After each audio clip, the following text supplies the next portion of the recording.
Bifa onlaayiniitiin kaffaltii dijitaalaa yeroo ammaa kana biyyi keenya hamma ammaatti hin kennin jirti. Kana hojiirra oolchuudhaaf yeroo baay'ee irratti hojjetamaa ture, garuu hanga har'aatti wanti hojiirra oolee ifatti mul'atu hin jiru jechuudha. Baankiin Itoophiyaa keessa jiru kamiyyuu viisaa kaardii yookaan maaster kaardii hojiirra kan oolche ammallee hin mul'atu. Dhiyeenya kana teeleebirriin virchuwaalii kan ta'e viisaa kaardii lakkoofsa kennee ture. Lakkoofsi sun garuu karaa riimiitii qarshii ittiin fudhachuudhaaf malee ittiin erguudhaaf miti jechuudha. Stiil rakkinni ammallee waan jiruuf bifa virchuwaalii ta'een maaster kaardii intarnaashinaal ta'ee akkamitti akka argachuu dandeenyu viidiyoo har'aa kana keessatti kan wajjin ilaalu ta'a.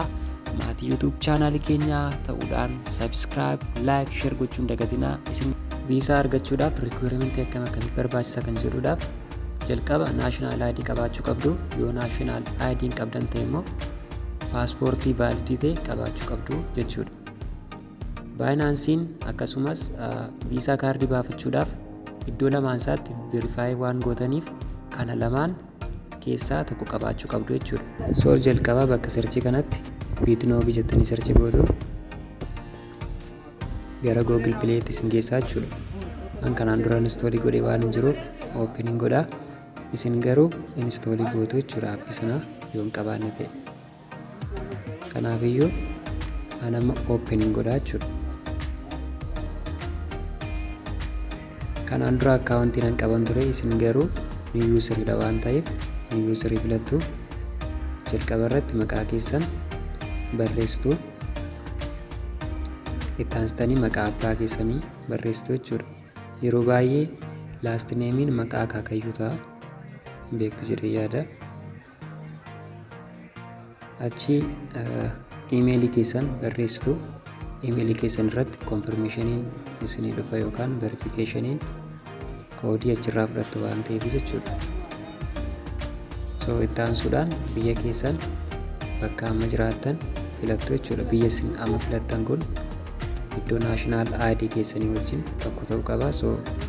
Ani Itoophiyaan filadhaa jechuudha. Itti aansitanii paaswoordii guutuu jechuudha. Paaswoordiin keessanis istirongii ta'uu qaba. Achi verifikeeshinii gootu.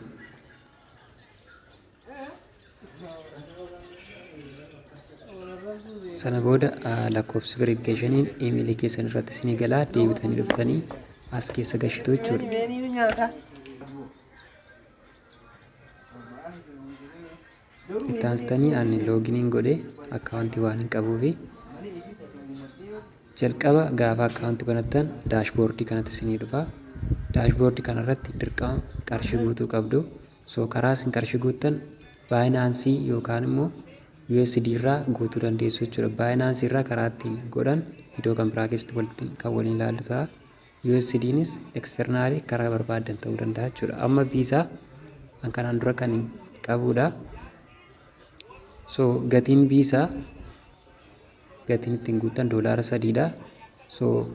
Guutuu dandeessu jechuudha. Gabaabaatti ammaaf karaan ittiin kaardii fudhatan kana fakkaata ture.